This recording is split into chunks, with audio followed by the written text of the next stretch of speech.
Shabbat Shalom. This week in Israel, we're reading the double parsha Tzvi Metzora. Chutz La'aretz, I think you're reading Shmini, but we're all in the middle of Sefirat haOmer, so I'd like to talk about Sefirat haOmer.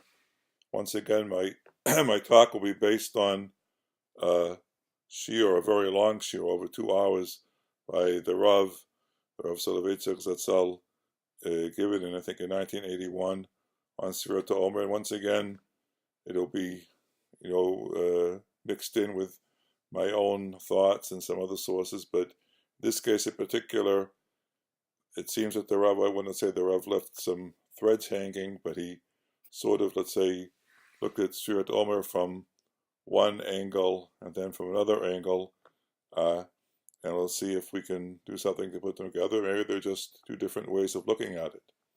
Anyway, the Rav begins by speaking of the psukim, the verses in Parshat Emor, which speak about Shavuot and Sefirat haOmer, and points out that there's something that seems to be a little anomalistic, a little strange. The Parshat HaMoadim in Emor, of course, brings as we expect, as we happens in the Torah, gives the date of the festival, maybe some reason for holding it, and then the mitzvahs of the festival associated with that festival. But with regard to Shavuot, it begins differently with an excursion.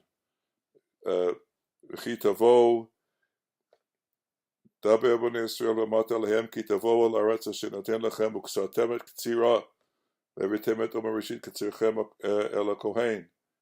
And it goes on to talk a bit about our coming to Eretz Yisrael and engaging in agriculture. And the Rav says, why does Shavuot have to have this particular introduction? And he basically says that Shavuot, there was a lot of anxiety in Bnei Yisrael about entering Eretz Yisrael, because since the redemption, the freedom from slavery in Egypt, and all the years in the desert, we had been under hashgacha, something like hashgacha pratit, or what the Jewish thinkers later on, I mean, they even think it goes back to Halevi in some ways, called hashgacha altivit or hashgacha nisit.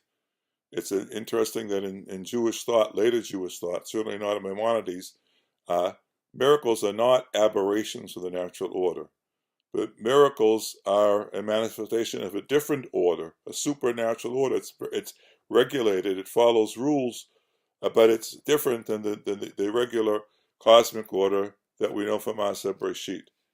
And the Jews have been living under this for like over 40 years. Now, this Hashgacha Pratit has two aspects, it's two sides. Everything else has it's sort of what you can call the plus or the minus. The plus side, in which caused the anxiety about entering Eretz Yisrael, is that, lechem min hashamayim. We didn't have to work. No one had to go out and work fields and harvest and winnow and blow on and so forth. The Kadosh Baruch Hu just set our table every morning with the man. And actually, some Hasidic sources say that this was the reason why Bnei Israel wanted to stay in Egypt, and that's why they were making so many problems so as not to enter Eretz Yisrael. But the Rav points out that there is the other side to this is that the same hashgacha pratit, which gives immediate rewards, which looks after our basic needs in the most immediate and direct way possible, also punishes us immediately. He points out Nadav Avihu. What did they do so wrong? And why were they killed on the spot? Why weren't they given a chance to do tshuva? Because in hashgacha al nisit, and this kind of hashgacha, punishment is swift, not just reward but punishment. And this is why when HaKadosh Baruch Hu, God recited the 13 midot, the 13 sort of divine attributes, or the 13 ways or methods in which the Kadosh Baruch Hu manifests his control and direction over our world. It says Vayemeher Moshe vayikot arsa vayishtachu. When Moshe heard these, he immediately prostrated himself. Why? Well, there's a machloket in the Gemara, but the Rabbanan say because he heard Rav Chesed. Rav Chesed basically means that we're given a chance, that punishment is not immediate, punishment is not so swift, and this is the only reason why we can do tshuva, because as the Rav says, and that's no surprise, what tshuva is a process. It begins first of all with our being willing to admit to ourselves that we did something wrong, something we don't like doing. Sometimes it can take years before someone will actually face up to the fact that he's done the wrong thing. Once that takes place, then it's an additional process to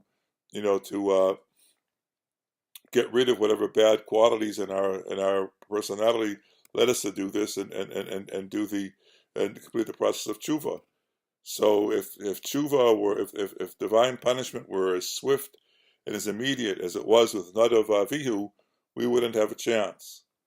But apparently Bnei Yisrael were less concerned about that and were more concerned about the fact that they would soon have to work for a living, and the hard work of plowing and sowing and reaping and winnowing and grinding.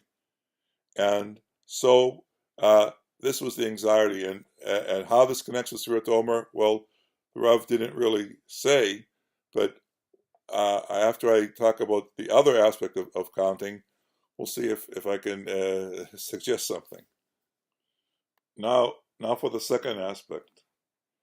It's clear to, I'm sure, everyone that there are parallels to what we have in Sefirat haOmer, counting days and weeks, in other aspects, in other fields of Jewish law, particularly with regard to tahara, someone who is tamei, ritually impure, usually as a fixed period of time in which to go through a purifying process, which can not the same period of time that we have for Sefirat haOmer, but counts days and the like.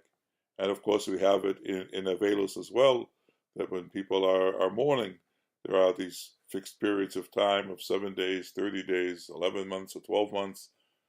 And the Rav says that the Mekubalim, the Baalei Kabbalah, say that anything that's involved in counting in Jewish law has this aspect or deeper meaning of Avelos. I wish I knew who in particular the Rav has in mind when he says Baalei Kabbalah. I mean, there could be many sources. It could be that it's by way of Kabbalistic sources that are cited by the Maharal, who the Rav uses a lot. Could be in the Lithuanian tradition, the Gra, but he doesn't say. I haven't been able to find. The internet is full of people telling you about the deeper meaning of Sefirat haOmer, but nothing like what the Rav is saying. Now the Jews, in these 49 days of the haOmer, the first year that it happened, when we left, it was Pesach when we left Mitzrayim, and we were basically counting down to Matan Torah, and we had to do this process very, very fast. There's a parallelism between the 49 gates of degradation and deprivation, the Memtet Shari Tuma, and the 49 days that we count in the haOmer. We had to move from the very pits, the very bottom, as low as one can possibly sink without being just totally destroyed, to almost to the greatest heights one can hope for at Matan Torah. But as I said in the first section, we were under a different, way of a mode of operation, different type of hashgacha. So that's and this again is a type of tshuva. It's a type of tshuva. Tshuva takes time, but this time we're basically doing tshuva from, as I said, from the very bottom to the very top in 7 weeks, which is pretty amazing. So we have this aspect to Sefirat haOmer, and lots of people talk about Sefirat haOmer as being basically a process of counting, keeping track day by day as we move up on the spiritual ladder. But how can this be connected to the first part? As I mentioned, the anxiety about leaving Hashgacha Pratit. Well, I mean, I don't know if it can. There is a belief that in the Gula Atida, the final redemption that we speak about, we will return to being under this Hashgacha Nisi, this Hashgacha Altivit, and so and there is an idea which I think I actually saw in something by the Lubavitcher Rebbe, that the